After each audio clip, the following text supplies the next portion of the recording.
সকল বন্ধুকে জানাই হ্যাপি নিউ ইয়ারের শুভেচ্ছা। আজকে যে রেসিপিটা রেডি করে নিয়েছি এগ ডেভিল বা ডিমের চপ, খেতে অসাধারণ হয়েছে। অতি অবশ্যই বাড়িতে এইভাবে একবার ট্রাই করবেন। নমস্কার বন্ধুরা, টেস্টি অ্যান্ড ওয়ান বাইট চ্যানেলে আপনাদের স্বাগত। বন্ধুরা কেমন আছেন? আশা করি বন্ধুরা ভালো আছেন। আজকে যে রেসিপিটা নিয়ে এসেছি এগ ডেভিল বা ডিমের চপ রেসিপি। এর জন্য আমি এখানে ডিম এবং আলুগুলোকে সিদ্ধ বসিয়ে দিয়েছি। যে সকল বন্ধুরা ভিডিওটাকে দেখছেন তাদেরকে অনুরোধ রইল পুরো ভিডিওটা দেখার জন্য। যে সকল নতুন বন্ধুরা আমার চ্যানেলটিতে নতুন আছে তাদের যদি ভিডিওটা ভালো লাগে তাহলে অতি অবশ্যই একটি লাইক একটি সাবস্ক্রাইব করে আমার চ্যানেলটির পাশে থাকার জন্য অনুরোধ রইল। তো এখানে আমি কড়াইতে দিয়ে দিচ্ছি সরিষার তেল, প্রায় 3-4 চামচ মতো সরিষার তেল দিয়ে এখানে একটা মিডিয়াম সাইজের পেঁয়াজকে কুচো করে নিয়েছি আর 10 কোয়া মতো রসুনকে থিতো করে নিয়ে দিয়ে দিলাম। এখানে একটা 1 ইঞ্চি মতো আদাকে আমি গ্রেট করে নিচ্ছি। ভালো করে নাড়াচাড়া করে এগুলোকে কিন্তু আমি ভেজে নেব। আর এখানে যে আলুটা সিদ্ধ করে রেখেছিলাম সেটাকে কিন্তু আমি হাতের সাহায্যে মেখে নিয়েছিলাম, সেটাকেই আমি এর মধ্যে দিয়ে ভালো করে নাড়াচাড়া করে নিচ্ছি। এবারে আমি লঙ্কা কুচি দিয়ে দেব। তো লঙ্কা কুচি করে নিচ্ছি। এখানে আমি কাঁচা লঙ্কা প্রায় 3খানা মতো নিয়ে নিয়েছি। লঙ্কাগুলোকে কুচিয়ে নিয়ে এর মধ্যে আমি অ্যাড করে দিচ্ছি।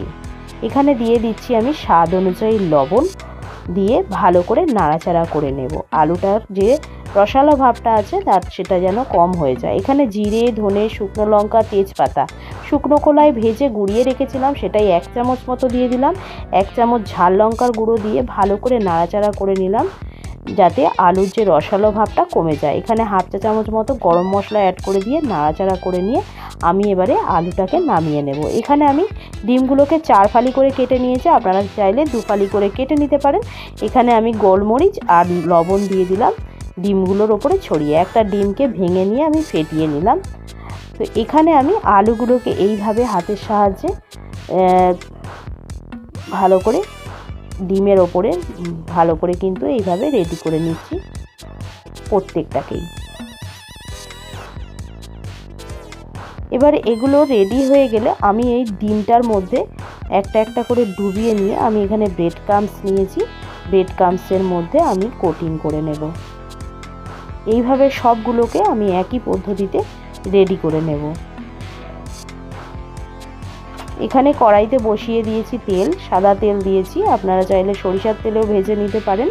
তো এক এক করে এগ ডেভিল বা ডিমের চপগুলোকে দিয়ে আমি কিন্তু লালচে লালচে করে উল্টে পাল্টে ভেজে নেব। মিডিয়াম টু লো ফ্লেমে রেখে এটাকে কিন্তু খুব ধীরে সুস্থে ভেজে নিতে হবে, কারণ তাহলে কিন্তু ওপরটা মচমচে হবে। তো এটা এই স্টেপটা রেডি হয়ে গেছে, আমি এটাকে নামিয়ে নিলাম। আর একটা স্টেপ আমি দিয়ে দিলাম, দিয়ে আমি আবারও এটাকে নাড়াচাড়া করে লালচে লালচে করে নামিয়ে নেব।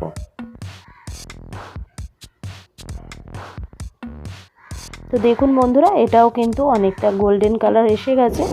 তো আমি এবারে এগুলোকেও এক এক করে নামিয়ে নেব।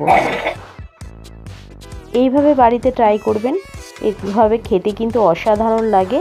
বাড়িতে ট্রাই না করলে বুঝতে পারবেন না খেতে কত সুন্দর হয়েছে।